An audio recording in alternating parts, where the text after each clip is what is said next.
Bonsoir, bienvenue à cette séance d'information parents après la séparation.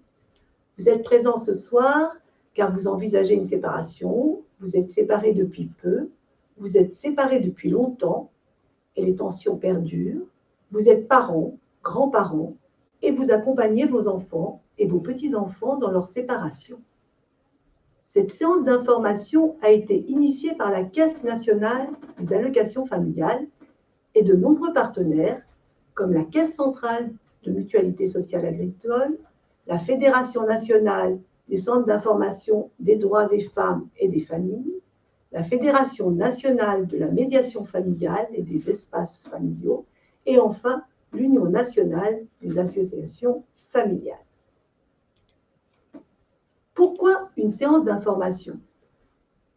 Pour vous permettre de comprendre ce qui arrive, d'identifier le rôle et les responsabilités parentales lors d'une séparation et de prendre des décisions à l'égard de la nouvelle organisation familiale à mettre en place. Au programme, ce soir, les aspects juridiques de la séparation, les aspects émotionnels et enfin la communication entre parents et les membres de la famille. Cette séance se déroulera pendant 1h15. Je me présente, Emmanuelle Magnin, travailleur social au sein de la Caisse d'allocations familiales de la Haute-Savoie. Je fais partie d'une équipe de travailleurs sociaux départementale qui reçoit les familles allocataires vivant une séparation. Je laisserai les autres intervenants se présenter au démarrage de leur exposé. La parole est à Dominique. Bonsoir. Donc, Dominique, je suis juriste au Centre d'information sur les droits des femmes et des familles. Et dans le cadre de cette réunion, nous allons vous communiquer des informations d'ordre général sur le droit, sur les lois, tout en sachant bien sûr que des situations particulières peuvent amener à apporter des aménagements à ces règles générales et vous pourrez bien évidemment nous solliciter pour évoquer votre situation. Avant d'entrer dans les aspects parentaux de la séparation, il faut se souvenir que ces parents sont le plus souvent déjà également un couple. Et aujourd'hui, notre droit reconnaît plusieurs formes de vie conjugale. Et selon que l'on est marié, pacsé ou concubin, les formalités et les procédures liées à la séparation seront différentes. Quand on est concubin, il n'y a par exemple pas de formalité particulière à accomplir en cas de rupture du concubinage. Par contre, il faut informer la Caisse d'allocations familiales du changement de situation lorsque l'on décohabite. Quand on est partenaire, il y a un formulaire de déclaration de dissolution du PACS qui est à remplir par les partenaires pour mettre fin à celui-ci. Et cette démarche, elle peut être faite conjointement par le couple ou alors elle sera la volonté de l'un des deux partenaires. Et selon que c'est une dissolution conjointe ou unilatérale, la démarche n'est pas la même. Une déclaration de dissolution conjointe sera adressée par les partenaires en mairie. En revanche, lorsque la dissolution émane de la volonté d'un seul d'entre eux, celui-ci devra s'adresser à un huissier de justice qui informera l'autre partenaire de cette décision. Et quand le couple est marié, il y aura alors un divorce. Et vous le savez peut-être, aujourd'hui, le divorce prend deux formes. Une procédure devant le juge aux affaires familiales, c'est là le schéma traditionnel, ou alors un processus de recherche de consentement mutuel qui est conduit par les époux avec deux avocats pour aboutir à une convention de divorce par acte sous seing privé qui sera enregistrée chez un notaire. Il faut savoir que le consentement mutuel peut devenir judiciaire et nécessiter le passage devant un juge aux affaires familiales si l'un des enfants du couple demande à être entendu par le juge. Et aujourd'hui, il y a une volonté du législateur d'inviter les couples, les parents qui se séparent, à rechercher des accords, à maintenir une communication. Et pour ce faire, donc, c'est développer la médiation familiale dont il sera question ce soir. Le couple peut s'adresser à un médiateur, mais le couple peut aussi envisager avec des avocats de mener une discussion dans le cadre de ce qu'on appelle une procédure participative qui laisse davantage de place à la recherche d'accords, à la recherche de solutions. Il faut reconnaître que ce maintien de la communication n'est pas toujours facile selon le contexte qui conduit à la décision de séparation. Et on verra, ça peut même parfois être contre-indiqué dans une situation où il y a de la violence conjugale ou intrafamiliale. Les conséquences de la séparation ou du divorce sur les enfants peuvent toujours être réglées par les parents, qui ont tout à fait qualité pour chercher et trouver ensemble des accords. Mais s'ils ne parviennent pas à se mettre d'accord, dans tous les cas, le juge aux affaires familiales pourra être saisi. Et lorsque des parents non mariés ont pu établir une convention parentale, il est toujours utile de faire homologuer celle-ci par le juge aux affaires familiales afin de lui donner ce que l'on appelle une forme exécutoire, c'est-à-dire afin de pouvoir permettre de contraindre l'autre à respecter les engagements qu'il a pris. Des modèles de convention parentale sont accessibles sur Internet. Nous allons voir maintenant donc les points qui sont relatifs aux enfants.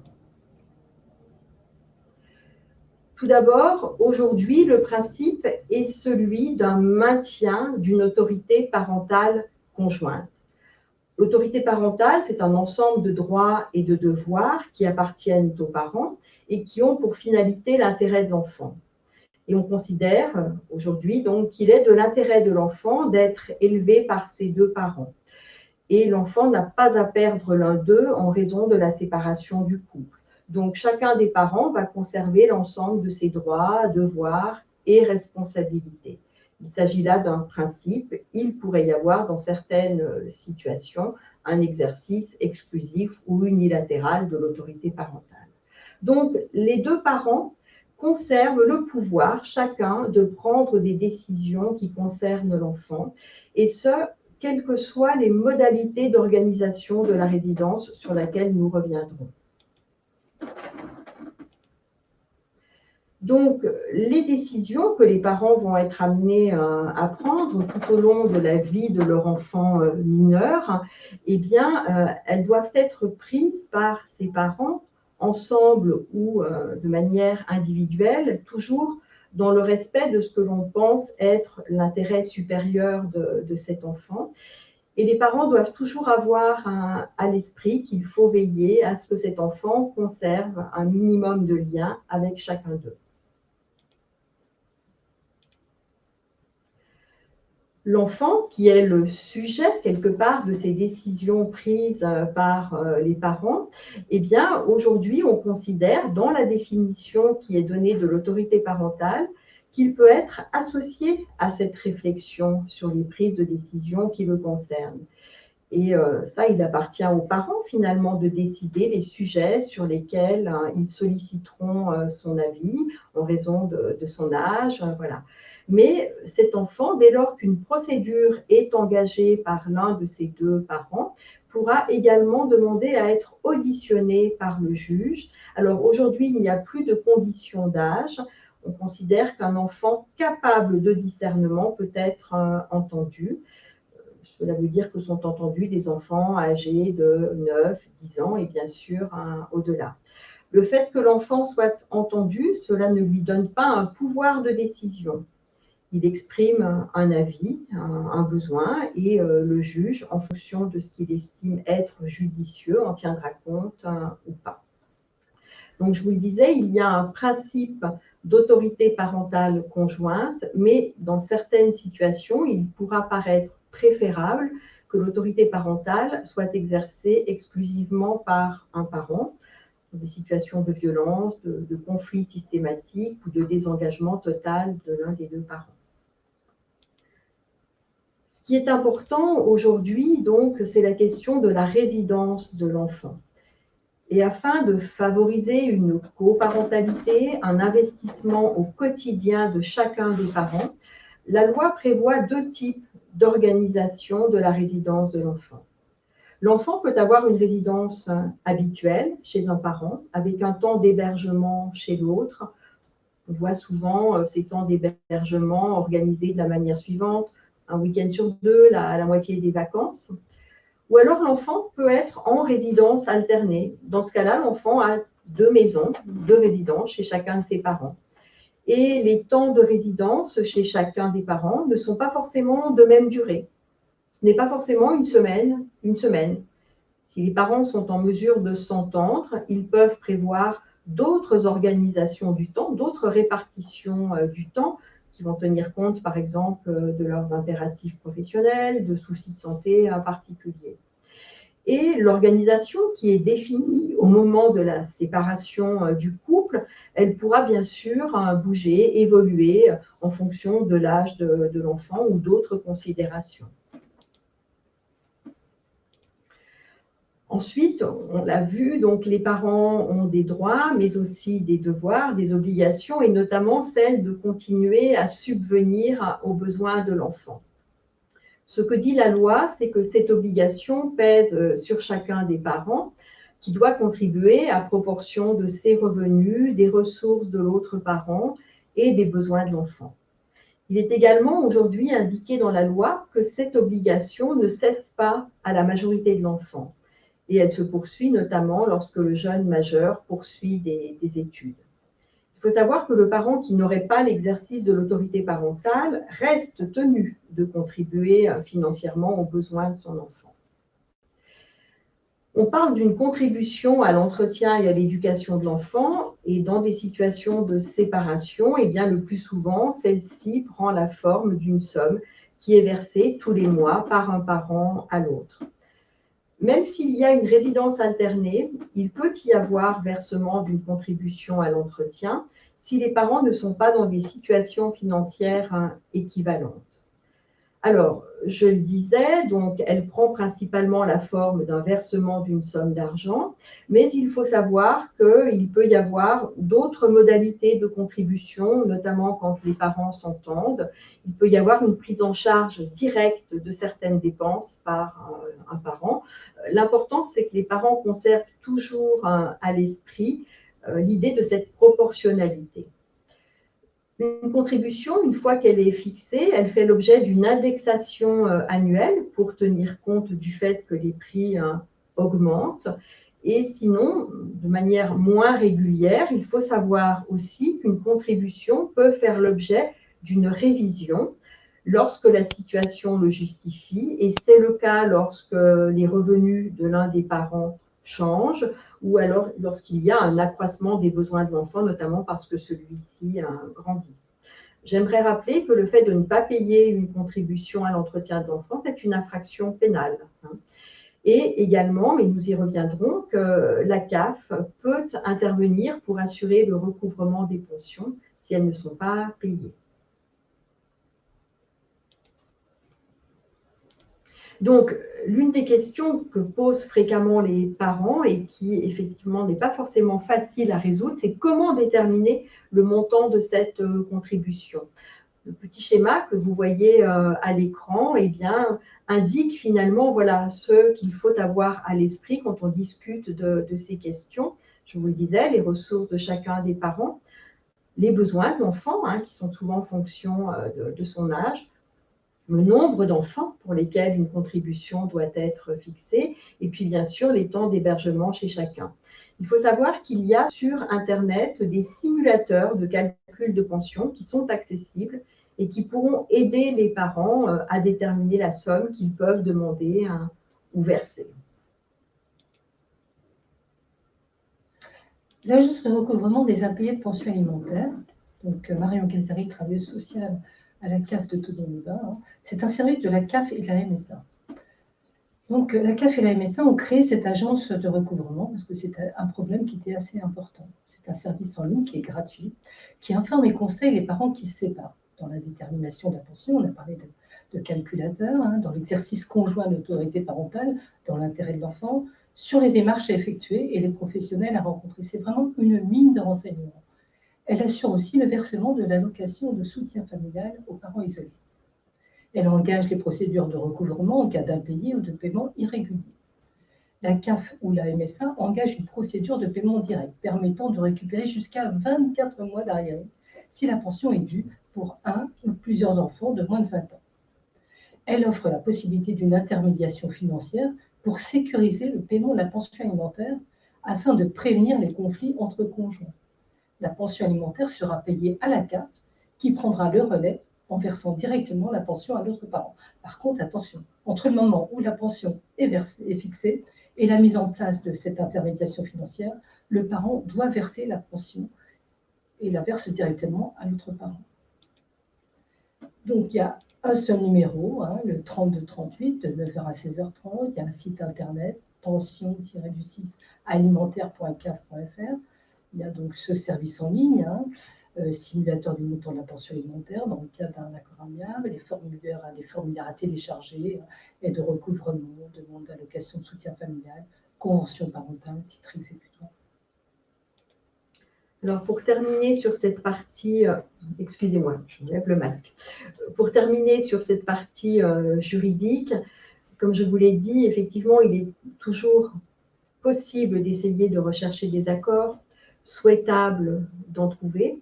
Et quand c'est le cas, eh bien, ne pas hésiter à les faire homologuer par le juge, parce que parfois, pour faire ensuite exécuter une pension, il faut ce titre exécutoire et un jugement est l'un de ces titres exécutoires. Et avoir aussi à l'esprit que les choses qui sont définies au moment de la séparation ne sont pas figées et qu'elles pourront faire l'objet de modifications parce que la situation le nécessite ou le permet. Et que s'il y a de nouvelles décisions de prise, eh bien, une nouvelle convention peut être élaborée. Et par contre, si les changements ne sont pas souhaités par les deux parents, bien évidemment, le juge pourra toujours être saisi par l'un d'entre eux pour revoir la situation.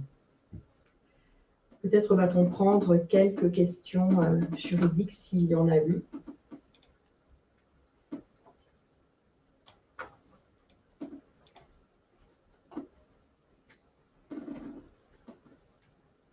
Alors,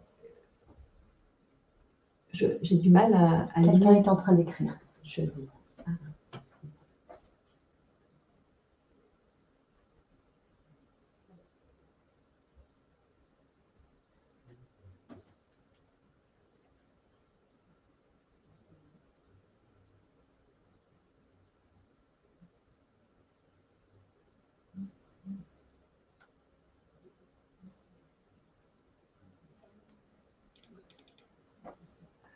Bonjour, existe-t-il une obligation de fixer une pension alimentaire ou en cas d'entente, pouvons-nous maintenir un compte commun?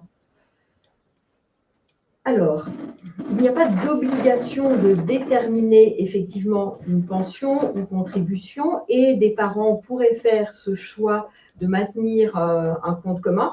C'est assez rare, mais néanmoins, c'est effectivement des situations qui peuvent se rencontrer. Cela suppose que les parents se fassent totalement confiance sur l'utilisation qui sera faite de ce compte, à savoir qu'il est réservé aux dépenses qui concernent les enfants, et puis aussi que les parents se soient mis d'accord sur le montant de leur apport respectif chaque mois.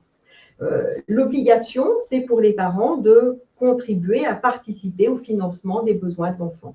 Et ce compte commun, c'est une des modalités possibles, mais je vous dis, c'est assez rare de la rencontrer.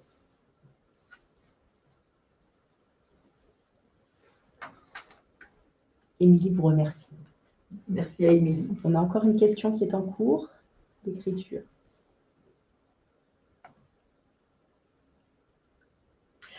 Pendant que la personne rédige, il me semble avoir vu une question sur la séparation de corps. Donc, je peux y répondre brièvement. À la différence du divorce, la séparation de corps, qui sera également une procédure, va permettre aux personnes d'être officiellement autorisées à résider séparément, tout en restant mariées. Et ça, cela a des conséquences, notamment sur les obligations qui vont perdurer. Une fois qu'un jugement de séparation de corps a été rendu, les époux sont néanmoins toujours tenus à une obligation de fidélité et à un devoir de secours, ce qui veut dire qu'au-delà d'une contribution qui pourrait être versée pour les enfants, eh bien, l'une des personnes peut devoir une pension alimentaire à son conjoint. Et la séparation de corps va également avoir pour conséquence d'entraîner une liquidation du régime matrimonial. Et s'il y a donc un régime de communauté, il y aura un partage des biens communs. Et pour l'avenir, le couple restera marié sous un régime de séparation des biens. Voilà, je ne sais pas si nous avons la troisième question. Oui, lorsque le parent est parti de la région et ne donne pas de nouvelles, comment fait-on pour la pension? Alors, si la pension a été fixée par un jugement, eh bien, on pourra se rapprocher de la caisse d'allocation familiale qui a les moyens de retrouver éventuellement un parent dont on ne sait plus où il est. Et en attendant, la caisse d'allocation familiale versera l'allocation de soutien familial en relais.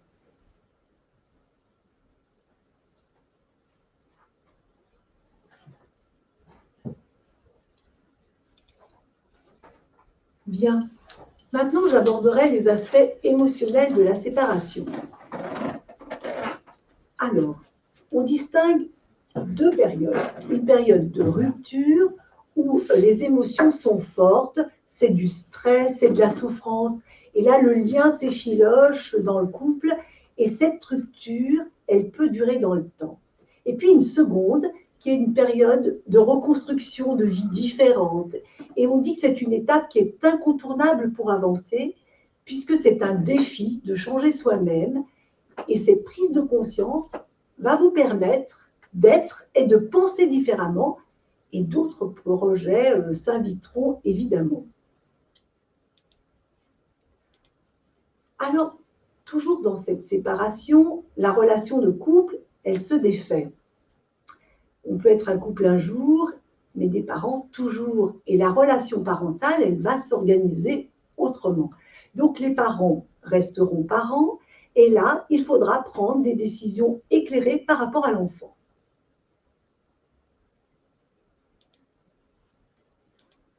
Alors, c'est vrai que la souffrance, la perte de repères, l'anxiété, la solitude vont quand même contribuer parfois à diminuer les capacités parentales. C'est souvent que temporaire, ne vous inquiétez pas. Et il faut se rassurer parce que il est vrai que ce n'est pas la première fois que l'on vit des ruptures et intérieurement, on a déjà construit des stratégies par rapport aux séparations et il faut réfléchir à comment vous allez surmonter ces situations pour passer ce cap.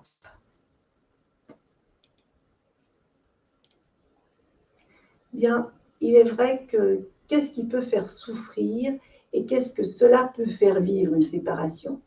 Alors, qu'est-ce qui fait souffrir? Souvent, c'est le départ de l'autre ou son propre départ, puisque la culpabilité aussi de son propre départ peut apparaître. Le sentiment d'échec du projet conjugal et familial, la séparation, on peut le voir comme un deuil, donc très compliqué, et ça peut entraîner une fragilisation de la confiance en soi. Les pertes relationnelles aussi, où on se retrouve avec des difficultés à maintenir les liens avec les amis du couple ou avec la belle famille. Mais parfois, et on le voit souvent, ça peut être que temporaire également. La gestion matérielle de la séparation, la plupart du temps, on observe une diminution des ressources. Et puis, il faut gérer l'augmentation apparente des responsabilités parentales. Je reprends ce qu'il y a dans le diaporama. Et bien, en effet, même en résidence alternée, la gestion du quotidien, elle est assurée seule par le parent. Et enfin, on a l'inquiétude qui peut parvenir aussi pour l'avenir des enfants et de soi-même. Et là, c'est important de pouvoir le partager quand même et que des temps d'échange soient mis en place. Et il faut, si ce n'est pas le cas, arriver à trouver un espace neutre. Et là, mon collègue Didier vous en parlera beaucoup plus que moi. Qu'est-ce que cela peut faire vivre? Eh bien, une incompréhension de ce qui arrive, le sentiment d'être rejeté, abandonné, trahi, le sentiment de colère. Alors, ce sentiment de colère et de culpabilité, il est normal, hein, elle fait partie des sentiments, mais attention aux paroles et aux gestes, ils peuvent être irrémédiables, et surtout en présence des enfants. Et de plus, vous n'avez plus, comme avant, eh bien, les temps ensemble pour la réconciliation. Le sentiment d'échec également, d'insécurité, et on peut aussi avoir des signes physiques comme l'insomnie, les pleurs, la variation de l'appétit, et puis beaucoup de tristesse. Et puis pour certains, eh bien, l'annonce est tellement brutale que ça peut être une sidération, ou bien les tensions étaient tellement difficiles pendant la relation de couple, eh bien, ça peut être, cette séparation, un véritable soulagement. Alors, comment traverser cette période de bouleversement?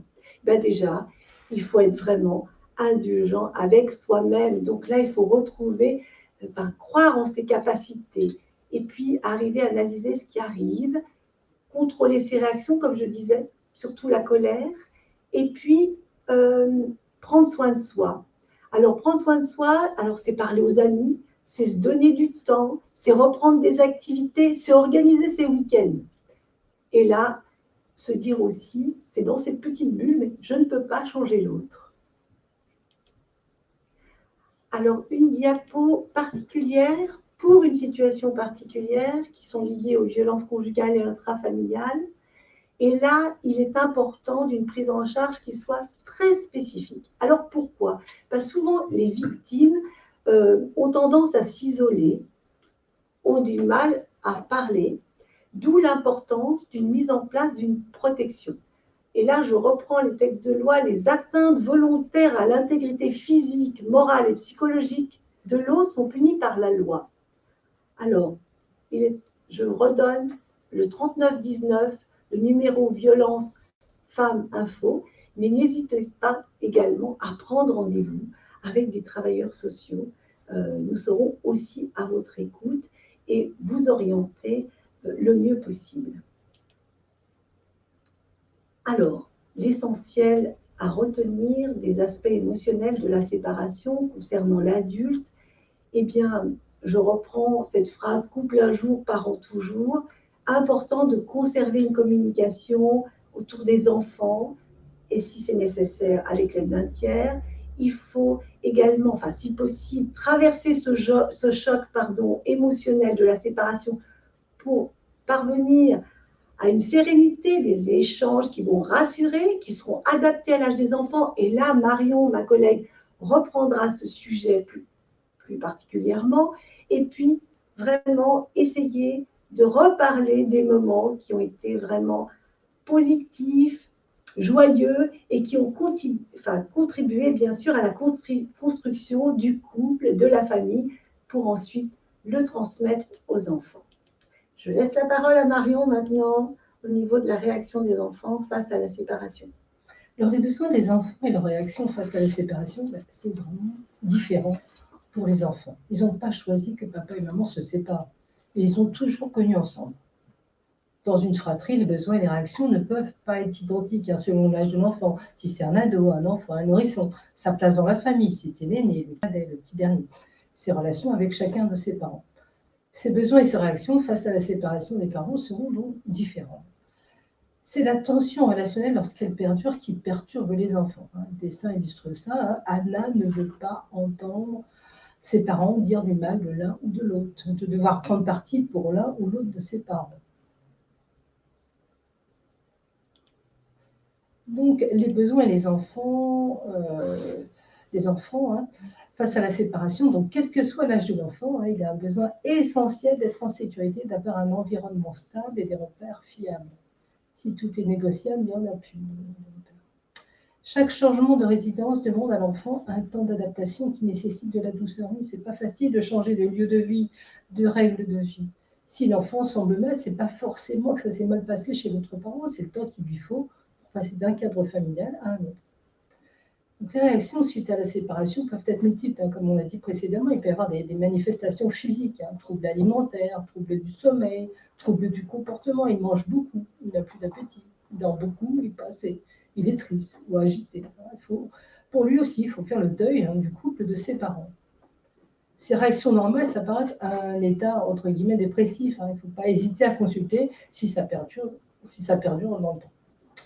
Concernant l'adolescence, c'est un peu particulier, hein. Il a besoin de choisir un lieu de résidence et non un parent plutôt qu'un autre. À l'adolescence, ce qui est important, hein, c'est les copains, les activités. Donc, c'est quelquefois plus important que l'un ou l'autre de ses parents. Donc, quelques réactions fréquentes, hein, il peut se sentir exclu, il n'a pas choisi, hein, on redit, la séparation de ses parents. Il peut avoir peur d'être abandonné, se sentir coupable, hein. Il est vraiment nécessaire de rassurer les enfants. Ils ne sont pas responsables de la séparation de papa et de maman. Papa et maman continueront à discuter dans ce qu'on a dit, hein. Parents toujours ensemble, ils discuteront toujours ensemble sur les sujets le concernant. Ils ne l'abandonneront pas. Il veut vouloir réunir ses parents. C'est le grand désir des enfants, bien leur expliquer que cela n'est pas possible. Il peut perdre sa spontanéité. Quand le conflit perdure entre les parents, l'enfant peut s'interdire de partager ce qu'il a vécu chez l'autre, parents ses joies, ses peines, alors que spontanément, il aurait envie de les exprimer. Donc, laissons-lui cette possibilité sans être intrusif. L'enfant, comme on dit, pour l'adulte, c'est la même chose, hein, il peut se sentir soulagé, que les disputes, que les tensions cessent. Il peut voir séparément ses parents apaisés. Donc, que retenir ? L'enfant, il a besoin d'être à l'abri des tensions qui peuvent exister entre ses parents. Il a besoin de vivre dans un environnement stable, d'entendre qu'il n'est pas responsable de la séparation de ses parents, qu'il conserve toute leur affection et le soutien de ses deux parents. Il a le droit de les aimer tous les deux. Il doit savoir que ses parents continuent de communiquer à son sujet. L'enfant doit rester à sa place d'enfant. Il ne prend pas la place de l'autre parent dans le lit, à table. Il ne devient pas une petite papa, un petit papa, une petite maman de remplacement. Voilà. À Didier. Y a-t-il des questions peut-être, Marion, autour de ce sujet? Julie, je ne sais pas.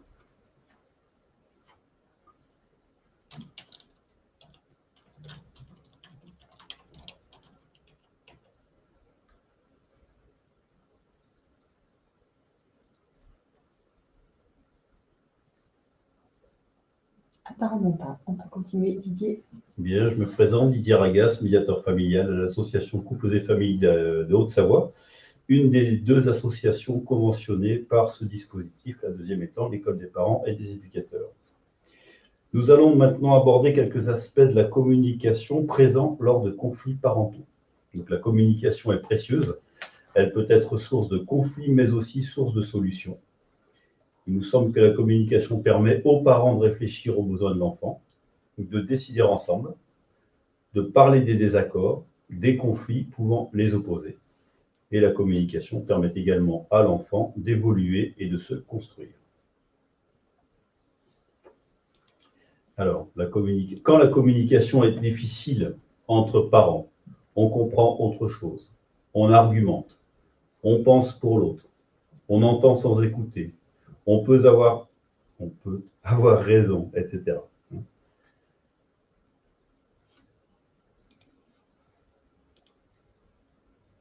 La communication aussi permet de s'exprimer et d'écouter l'autre, d'accepter que le point de vue de l'autre soit différent du sien, d'entendre la demande de l'autre et, si elle bouleverse, demander à y réfléchir, de ne pas répondre trop vite, de ne pas répondre au message trop vite. Éviter au maximum de réagir par l'émotion à chaud. En résumé, écouter, c'est respecter ce qui est dit, c'est-à-dire les points de vue, et ce que chacun ressent, les émotions. Les points essentiels pour continuer ou pour restaurer la communication entre parents. Respecter ce qu'exprime l'enfant sur l'autre parent, ce qui n'est pas toujours facile. S'informer réciproquement et régulièrement pour les questions sur l'avenir de l'enfant. Nous avons maintenant différents modes de communication qui facilitent aussi l'échange. Contribuer équitablement aux besoins des enfants et reconnaître que chaque parent fait de son mieux avec l'enfant. Si cela est difficile, de façon directe, il est possible de faire appel à des médiateurs familiaux. Alors la médiation familiale, pouvoir se parler pour prendre des décisions, c'est vraiment un espace qui permet cela. Quand les parents nous disent, par exemple, n'arrivent plus à se parler, je suis en colère à chaque fois que je le ou que je la vois, on se dispute tout le temps pour les enfants, et depuis notre séparation, les questions d'argent sont un vrai problème. La médiation familiale propose un espace de parole favorisant la prise de décision pour des personnes qui traversent des tensions ou un conflit dans la famille, comme une séparation ou un divorce. Vous pouvez rencontrer un médiateur familial diplômé d'État avant, pendant, après la séparation et également en dehors de toute procédure judiciaire. Le médiateur familial est un professionnel qualifié, formé à la gestion des conflits familiaux. Il est à votre écoute pour vous soutenir dans un climat de confiance, de respect et d'impartialité. C'est vraiment un cadre très précis. Le médiateur familial est garant de la confidentialité des entretiens et il est indépendant des institutions judiciaires et sociales. Alors, le médiateur familial vous recevra alors ensemble ou pas, selon les professionnels. En tout cas, le premier rendez-vous, il peut vous recevoir ensemble ou séparément pour vous aider à parler de ce qui a été vécu, compris et ressenti. Trouver les moyens de vous écouter, de vous parler, de restaurer un dialogue et prendre des décisions sur le partage des responsabilités familiales, parentales, financières, etc. Avec la médiation familiale, vous pourrez décider avec l'autre parent de votre nouvelle organisation familiale, préserver l'enfant du conflit que vous traversez, retrouver un climat familial apaisé.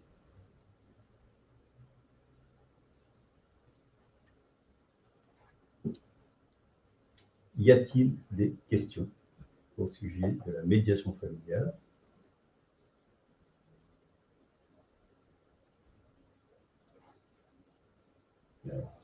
On a eu dans les cours d'écriture. D'accord.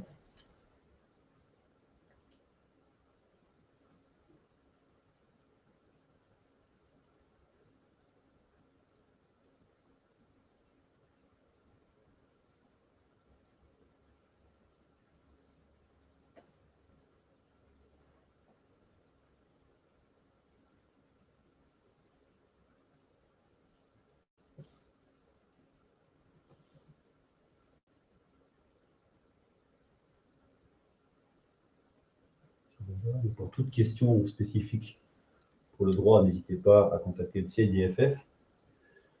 Et pour la médiation, donc l'école des parents ou couples et familles, on prendra le temps de vous répondre spécifiquement concernant vos situations particulières.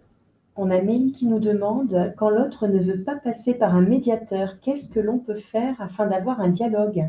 Alors, nous vous invitons à contacter une association et puis de voir avec le service comment justement faire venir l'autre parent. C'est déjà un travail de mise en place du cadre. Et il y aura différentes techniques, différentes méthodes selon les praticiens, selon les médiateurs familiaux. Donc, contactez malgré tout le service. Et puis, si jamais ça ne se met pas en place, vous pouvez aussi saisir le juge aux affaires familiales et le juge peut ordonner une médiation familiale. On a une autre question. Une autre question en cours.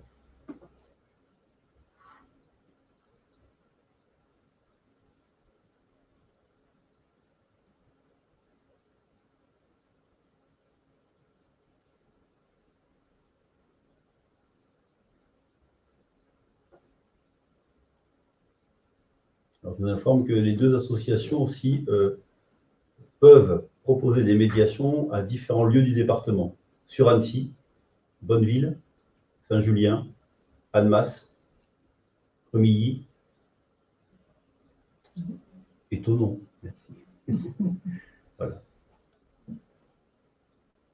Et pour les contacter, vous aurez les petites indications après sur les documents qui seront envoyés ou visibles. Je ne sais plus les modalités. Alors, Mélie nous dit, le juge nous a invités à avoir recours à un médiateur et malheureusement, mon futur ex-mari ne souhaite pas y participer. Oui, c'est une invitation, ce n'est pas une injonction. Donc effectivement, l'un des deux peut ne pas venir. Ça, c'est la limite aussi du dispositif, vu que c'est une démarche volontaire. Alors souvent, les magistrats enjoignent les personnes à venir au moins au rendez-vous d'information, mais ici, c'est juste une invitation, il n'y a pas d'obligation. De même que nous transmettons nous-mêmes aucune conclusion, aucun écrit au juge, hormis le fait que les personnes aient pu participer au processus, mais on ne fait aucun rapport. Voilà, on va terminer pour ce qui concerne les questions relatives à la médiation. Je vous remercie de votre attention. Nous vous remercions tous d'avoir assisté à ce webinaire. Donc, des fiches pratiques avec les principales informations qu'on vous a données ce soir vous seront transmises.